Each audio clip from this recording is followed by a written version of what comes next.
All right, viewers, there's breaking news coming in on the broadcast as we speak. President Trump's quid pro quo here. That's what it looks like, that President Trump may be hosting the Pakistani army chief because he has nominated the president for the Nobel Peace Prize for preventing a nuclear war between India and Pakistan. This is the latest some bit of information that's coming in right now. Let's quickly get in Shiv Arur, my colleague who's joining us for more on this. Shiv, this looks like a case of a transactional Trump responding to a quid pro quo that puts him in probably the best light possible.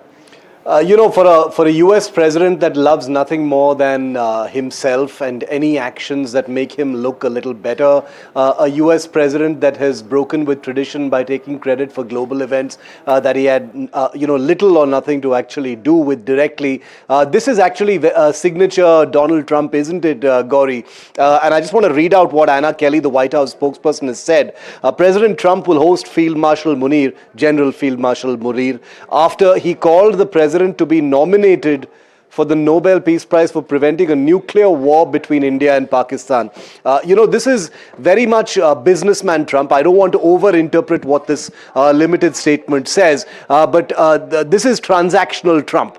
This is him not only acknowledging that he can have lunch with someone who has made him feel good by nominating him for the Nobel Peace Prize, but there are, of course, also geopolitical reasons that you and I both know about for which the U.S. president is hosting General Asim Munir for this lunch. But for this little statement to come out right now where the White House spokesperson is saying it's after Asim Munir nominated or called for the nomination of President Trump for the Nobel Peace Prize, it really only emphasizes, amplifies and underscores the fact that President Trump, with all his actions, and you've reported this quite extensively on NDTV World, Gauri, that President Trump, with his so far failed interventions in Ukraine, his attempt to take credit between India and Pakistan, his attempt to garner credit for other conflicts that have been happening in the world, he may actually be aiming for something like a Nobel Peace Prize and to appear larger than life and to create a kind of statesman-like legacy as an international leader. So if this is really what compelled President Trump to open his schedule and reserve time for lunch with the visiting general from Pakistan, I honestly don't know what to say. Shiv, if I can think even for 1 second like President Trump, what would be going in his mind is that Obama got one, so there's no reason why he shouldn't get one as well. And it looks like the Pakistani army chief just played well into those I wouldn't say insecurities, but sensibilities that define Donald Trump to a large extent. It also underscores that how this transactional Trump administration needs to be viewed at and needs to be dealt with by all large countries, including India. Very true. There is a very deep, almost clinical, business-like quality to the manner in which President Trump actually does business. That transactional quality has, what admirers of Trump call, there is a purity to the way he deals with things because, it brings a sense of transparency. And credit where it's due. We all have our views on Pakistan, but Pakistani generals, their army, their ISI, their politicians have been past masters at pulling the wool over American eyes, one, but also knowing how to butter up the Americans. And I think they've sized up Donald Trump really, really well. If this is the strategy to get a seat at a table, literally in this case, at a lunch table with the president, which is by applauding him and creating this aura of admiration for him by calling for a nomination of the Nobel Peace Prize, credit should be given where it's due. This is Pakistan knowing precisely what will bring a smile to the US president's face. This is Pakistan knowing precisely,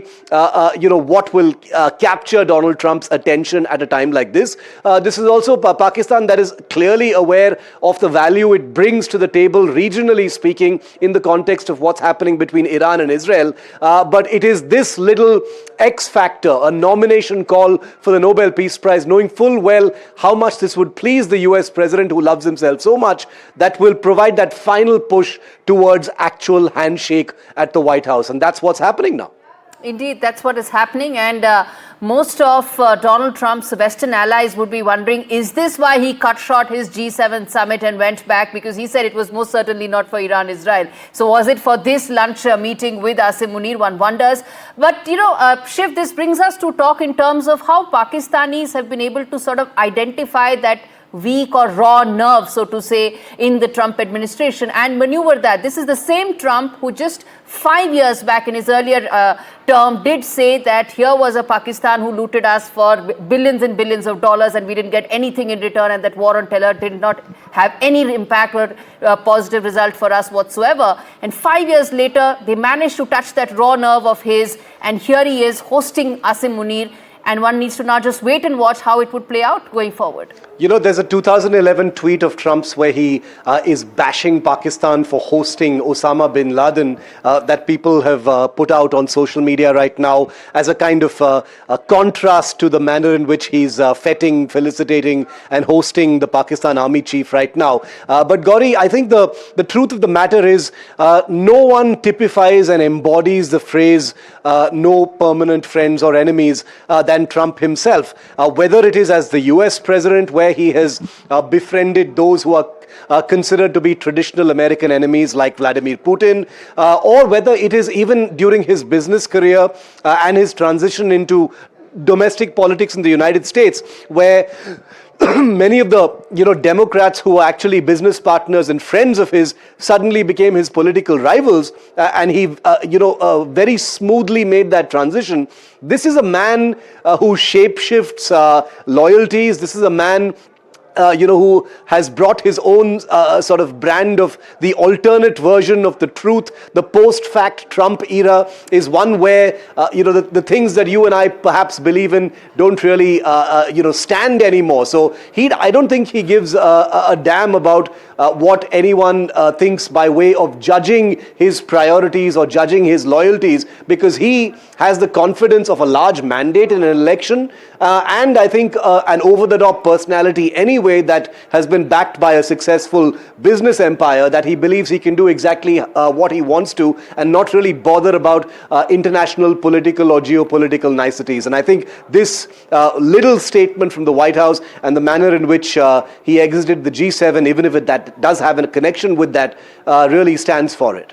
Absolutely, Shiv. I'm going to leave it there. Really appreciate you joining us live on that story. And viewers, I'm going to play out that soundbite of Donald Trump, who spoke a couple of hours back after he spoke with Prime Minister Modi on, the whole saga around credit with regard to the Operation Sindoor, how it ended. Prime Minister Modi set the record straight in his conversation, 35-minute conversation with Donald Trump. But I want to play out that soundbite of President Trump a short while back because it's important, especially in the context of how Asim Munir, as we've been talking, has been able to touch that raw nerve to be able to extract some sort of concessions for Pakistan and for himself. Listen in. Well, I stopped a war between Pakistan. I love Pakistan. I think Modi is a fantastic man. I spoke to him last night. We're going to make a trade deal with Modi of India. But I stopped the war between Pakistan and India. This man was extremely influential in stopping it from the Pakistan side, Modi from the India side, and others. And they were going at it, and they're both nuclear countries. I got it stopped. I don't think I had one story. Did I have one story written about it? I stopped a war between two major nations, major nuclear nations. I don't think I had a story written about it, but that's okay. You know why? The people know. The people know. That, of course, was Donald Trump speaking about how that entire issue regarding, Operation Sindoor, how it ended, something that Prime Minister Modi set the record straight with clearly, and that is Donald Trump in that soundbite. I want to now get in Lalit Jha, a senior reporter in the White House. He's been reporting from Washington, D.C. for a very long time. Lalit, you've earlier with the PTI. You've been reporting from Washington, D.C. for almost 30 years now. Many would see that this is classic Pakistan, being able to get that, identify that one weak nerve within the White House, more so in the Trump administration, and possibly extract concessions for themselves. How do you read this this offer that Pakistanis put forth on the table something that was too good for Trump to say no to? You look, the leadership of Pakistan, or especially their army chief, are always looking for a short-term play, and that's what has happened. They know how to play to the system. Galway in the US, they have done it for the short-term purposes. For the long-term, India has stood its ground. India has told the US and other countries, whoever have come to talk to it, that we cannot talk to Pakistan unless they start taking action against terrorists. And this is the message what President Trump intends to convey to Pakistani army chief, who is in fact the de facto ruler, that if you want to have peace in the region, I helped you once, saved you from India, but we cannot be saving you again and again. You need to stop. You need to stop taking actions. You need to stop supporting terrorists and terrorist activity. The state sponsor of terrorism has to come to end. That's one point. Other point could be about Pakistan can help some kind of assistance while US plans its military actions along with Israel in Iraq. And the third important factor is here to create a wedge between or trust deficit between China and Pakistan, because not regular that a non-head of the state being invited by the White House for a dinner, for a lunch. But this would have really caught many in the administration off guard, simply because while at one end this may look like a great offer as far as Donald Trump personally is concerned, here is a president who is mainstreaming the whole proposition of meeting the army chief instead of an elected government. No matter how fallacious the election machinery in Pakistan may be, the fact that he is choosing to meet the army chief further undermines the legitimacy of Shahbaz Sharif's government, doesn't it? So all those sensitivities, those important aspects are something that Donald Trump is unlikely to, in fact, even weigh in the backdrop of the offer or the proposal that is put forth by Asim Munir on the table.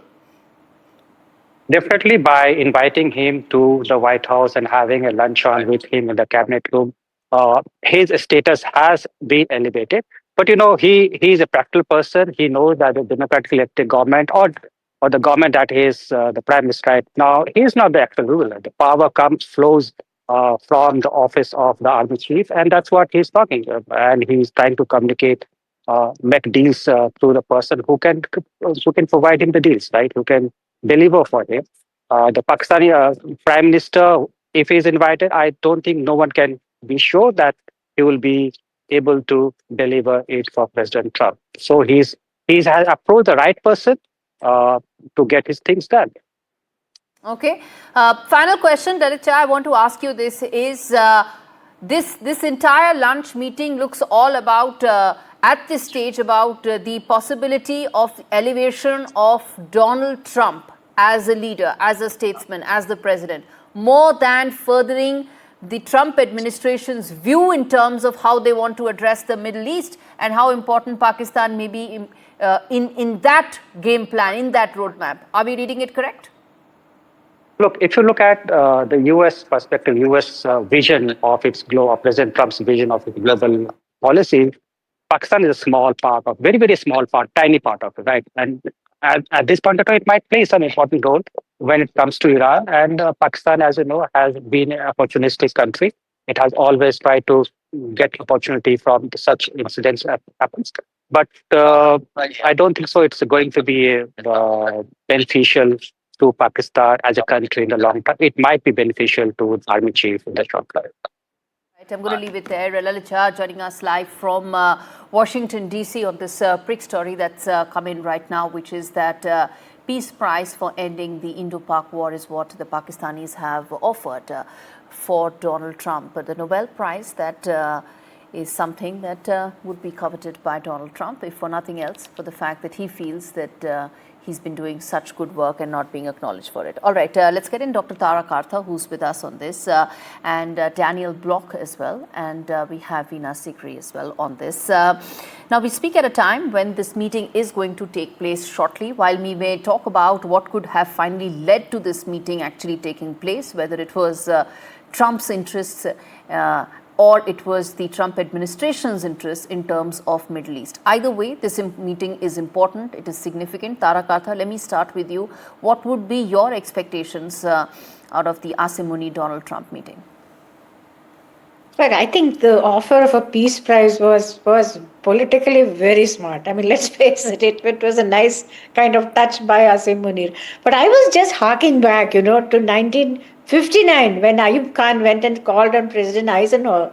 And if you look at the readout, it is identical to what is going on now. They talk of, you must, he kind of talks of President Eisenhower as the leader of the free world. He's a dictator, but he's talking to President Eisenhower. He gets a military aid. He talks about Kashmir. He talks about Indus Water Treaty. He talks about a threat of communism. And then he gives the US a base for the flights of the U-2 flights in Peshawar. So this is action replay. I think someone should put a kind of an action replay kind of thing inside the White House so that the presidents can see for themselves how often the same thing happens again and again and again. Pakistan plays the Americans very well. You have to give them credit. You saw the Prime Minister, who of course nobody, poor thing, no one bothers about him. He was like, thank you to the President of the United States, while we are saying you had no role to play. So it's a very tricky situation. I think we should say that, hey, you need a peace prize for having restrained Pakistan. That's great. Go ahead with it. We did what we had to do ourselves because Pakistan came to us. And that is exactly what everybody has been saying. And finally, now, Prime Minister Modi has said that to Donald Trump. But if peace prize for restraining Pakistan, why not? Indeed.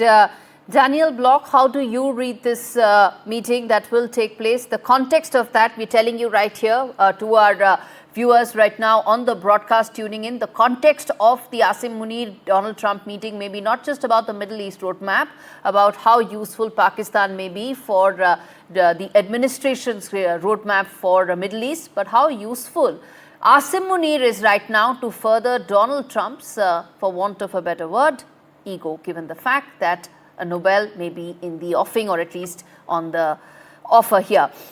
Daniel, how do you respond to these reports coming in? As I said, putting the context of the meeting and also the significance of it, which is set to begin soon. I think there are a few things going on here. The first, obviously, is Pakistan does border Iran. And so there may be some strategic interests that the two parties want to discuss related to that. Of course, I don't think that would by itself explain a meeting between the army chief and Trump, but it is worth noting that that's going on. Likewise, I think somebody earlier mentioned China. China and Pakistan have obviously drawn closer. The United States would prefer to see Pakistan not slip entirely into China's camp, and I think Pakistan likewise wants to maintain some sort of ties with the United States. And so that's another factor. But then in terms of this, I think a lot of it does have to do with ego and flattery. And one element of that, as we've been talking about, is the Nobel Peace Prize nomination. Trump has made no secret of the fact that he'd love to win a Nobel Peace Prize. And so that's a great way to get his attention and get on his good side. The other is just in terms of, India and Pakistan and the conflict between the two. The Indian government said that the United States played very little to no role in negotiating the peace between those two parties. Pakistan thanked the United States. In Washington, it was clear that the United States did have conversations with both parties. And so I wouldn't be surprised if Trump was miffed that India said that the United States wasn't really involved, that it was kind of entirely a bilateral process.